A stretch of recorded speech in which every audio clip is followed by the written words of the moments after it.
और आप सबको बता दें ये हमारा शिष्य है, लेकिन दूसरी बार हम इससे मिल रहे हैं, इसलिए इसका प्रश्न हमें इसलिए सुनना है सबसे पहले क्योंकि इसका तिलक हमें पसंद है, इसका वेशभूषा हमें पसंद है, इसका आचरण हमें पसंद है। अब पूछो। गुरुदेव, भगवान के चरणों में साष्टांग दंडवत। राधे राधे गुरुदेव। राधे राधे। मेरा ये प्रश्न है कि जो सांसारिक मोह माया में मनुष्य लिप्त रहता है, दुष्कर्मों में लिप्त रहता है, वो अधिकतर हमेशा सुखी रहता है, और जो सच्चे कर्म करते हैं, भगवान की पूजा पाठ भजन करते हैं, वो अधिकतर एक के बाद एक परेशानियों का सामना क्यों करते रहते हैं? फिर वही प्रश्न, जो अच्छा करते हैं उनके साथ बुरा क्यों होता है? मेन यही हुआ ना इसका सार जी। हमारी प्रॉब्लम पता है क्या है? हमारी प्रॉब्लम यह है कि हम उन लोगों को देख रहे हैं जिन लोगों के पास गाड़ियां बड़ी हैं, हम उनको देख रहे हैं जिन पे बंगले बड़े हैं, हम जिनको देख रहे हैं वो बड़े चमक धमक में ज़िंदगी जी रहे हैं, लेकिन उस चमक धमक के पीछे दो चीज़ें हैं।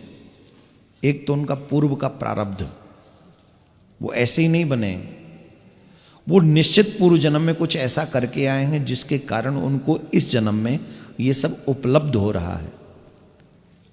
ऐसा नहीं है कि उनको यही मिल गया, पाप करते रहे और उनको मिल गया, और वो पापों के कारण शायद उनको जितना मिलना चाहिए था वो मिल भी नहीं पाया। अभी जितना है उससे कई गुना शायद उनके भाग्य में था, लेकिन पाप के कारण वो स्टॉप हो गया।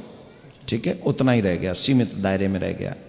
दूसरे, ऊंची बिल्डिंगों में रहने वालों की परेशानियां भी बहुत ऊंची होती हैं जी गुरुदेव, लेकिन उनमें एक विशेषता होती है।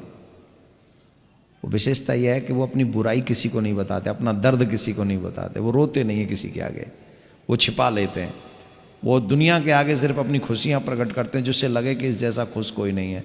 मैं उन ऊंचे घरों में गया हूँ, मैंने उन घरों के आंसू देखे हैं, बहुत मोटे मोटे आंसू हैं जी, बहुत मोटे आंसू हैं जो मुझे और तुम्हें, मुझे दिख गए, तुम्हें नहीं दिखेंगे।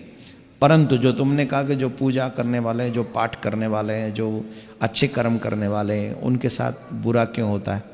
उनके साथ बुरा नहीं होता है। आप पूजा पाठ कर क्यों रहे हो? या तो एक पर्टिकुलर उद्देश्य से करो कि भाई मैं इसलिए कर रहा हूँ कि मुझे गाड़ी मिल जाए, मकान मिल जाए, बीवी मिल जाए, बच्चे मिल जाए, इसके लिए मैं पूजा पाठ कर रहा हूँ।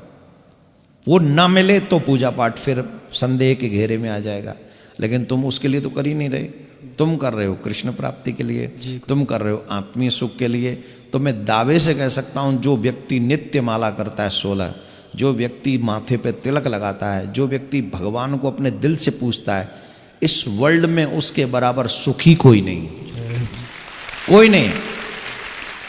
ये कपड़े हमें सुख नहीं दे सकते, ये कपड़े थोड़ी सुख देंगे, ये गाड़ी बंगले मकान, ये ईंट पत्थर लोहे से बने हुए ये चीज़ें हमें सुख देंगी। हमारा मन जब तक सुख ना हो, इसके लिए मैं उदाहरण दे सकता हूँ।